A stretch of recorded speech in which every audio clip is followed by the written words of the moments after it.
Hey guys, I'm Dimension Jumper. Today I'm doing my top 5 picks for Nintendo games that could become movies. Now, as of this recording of this video, we have recently heard about that the Zelda movie has recently gone into production, and we've also seen the first trailer or the first official trailer for the Super Mario Galaxy movie, which is going to be, which from what we've seen from that trailer looks cool, and I really do hope that, and from what we've heard and from the scene from the leaks, that the Zelda movie looks to be cool and looks to be a whole lot of fun. So today's video is just going to be me talking about some potential game series that Nintendo has made that could potentially get the movie treatment, same as the Mario films, as well as the Zelda movie. So yeah. So for number 5 is Fire Emblem. Now, I think this movie could work in live action potentially. I think Fire Emblem is one of those game series that I think is similar to the Zelda series when it comes to movies. If Fire Emblem does ever become will get its own movie, is that with Zelda there are things that can work in animation and things that can work in live action, and I think Fire Emblem does have a bit of could work at either or, but I think I'm heavily more leaning towards live action maybe, because with Fire Emblem, with a lot of the games that have been released, for example with Three Houses, there's a lot of interesting set pieces you can do and a lot of different locations you can make that you can recreate into live action. Like Garrick Mark, you could build some sets and film the sets and make it all believable and stuff like that. It'd be really cool to see something like that. But also, you could also try and work in not live action, in animation, because Fire Emblem, I think Fire Emblem can also work in that when it comes to a lot of the fight scenes and stuff like that. And yeah, I think even though I'm more heavily leaning towards the live action when it comes to Fire Emblem, I think if we ever do see a movie when it comes to Fire Emblem, it'll be really cool to see and seeing how they adapt the amount of games that we've seen from the Fire Emblem series. So yeah, for number 4 is Pikmin. Now I see this more as an animated movie in that it kind of works like Wallace and Gromit or the Pokemon Concierge TV show, in that it's all in stop motion, it's all animated like that, and that'd be something quite cool and interesting to see, just seeing all these different Pikmin just being in stop motion and stuff, and seeing how the series of Pikmin can translate into an animation like stop motion. And yeah, I think Pikmin definitely would work in stop motion, just seeing all the different Pikmin just carrying all the different objects, like the different thing for Olimar's ship and stuff like that.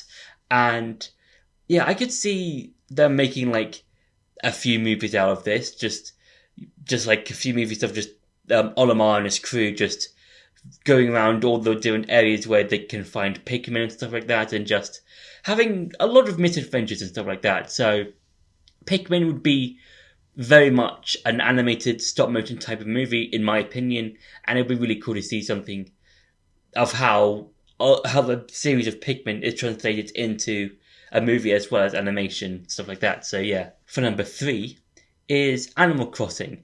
Now, similar to Pikmin, I see the Animal Crossing series being more animation focused than live action based, because I think Animal Crossing is one of those games that has lots of expressive characters, and especially when it comes to the main character, because the main character does have you can make them have like different facial expressions, whether they're surprised or in shock or something like that. And even with when it comes to the bees in that game, or in that game series, you do see how animated their faces when when they've been stung by the bees and stuff.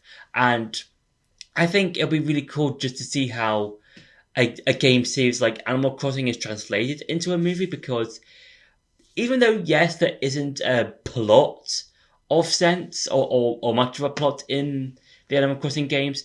It could always be like, okay, it could be like a slice of life type of thing where the villager goes into town and they just meet a bunch of the villagers, or it could be not a game, a story where the villager is transported into the Animal Crossing world. Maybe they could do that, or it could just be like a slice of life thing where the villager has been there all their life and they're just meeting the villagers in their day-to-day life and stuff like that, and then they meet another villager or something like that from a neighbouring village or something like that, maybe. I'm just spitballing with the ideas, but yeah, I think Animal Crossing could do something like the whole slice of life thing, or the villager being transported into the Animal Crossing world. So yeah. For number 2 is Kirby. Now, with Kirby, you can definitely see Kirby being more. I know I'm saying that these last few entries have been much more animated than live action, but I think when it comes to series like Kirby, like Pikmin, like Animal Crossing, Kirby could definitely work in animation, and this could be similar to not Kirby, in a potential Pikmin movie where all the Pikmin and everything in the movie is stop motion. With Kirby, I think Kirby could work in stop motion maybe, but maybe 2D animation could work as well, maybe, because Kirby is such an expressive character. He's got he's basically just this little pink ball of cuteness and stuff, and he just walks about just inhaling pretty much anything and everything they get in his path in the games and using their abilities. And yeah, Kirby could definitely work in more of an animation sense than in a live action sense, because there'll probably be a lot more work just to, I don't know, I think it's one of those things where Kirby in animation would work a whole lot more than a live action Kirby movie or something like that. So yeah, and it could be something quite cool to see, and just like Kirby just going around just having fun and stuff like that, and going on shenanigans. So yeah. And for number 1 is Metroid. Now, Metroid, I think, could definitely be live action. Like, it's one of those games that could work in a live action setting if it got turned into a movie. But animation, it could also be animation maybe, but similar with a Fire Emblem or with a potential Fire Emblem movie, Metroid could be. I'm heavily more leaning on Metroid being a live action movie than an animation movie, because you can create a lot of different cool, unique sets, like Samus's ship, for example, and you can also create puppets like Ridley, for example, or for Ridley, you could get someone in a costume to move about as Ridley. It's kind of like how they do in like Star Wars or Star Wars, I believe, or in The Thing, where those movies had like people in costumes, or you had puppets or people using puppets and stuff to make the weird, unsettling stuff more realistic and stuff. So I think Metroid could pull it off in a more live action setting, where you just got like a bunch of cool, unique sets, people in costumes for some of the main villains, that sort of stuff, and yeah, and you can also have puppets just moving about, and people mainly like being controlled by people who's wearing like one of those green morph suits and stuff like that. And yeah, Metroid would be cool to see, and it'll be kind of like Star Wars, but without lightsabers and Jedi's and stuff. You've got Samus in her battle armor and just fighting a whole bunch of Metroids. So yeah, so that's been my top 5 games, old Nintendo games that could be turned into movies. I hope you enjoyed this video. Don't forget to like, share, and subscribe, and I'll see you in the next video.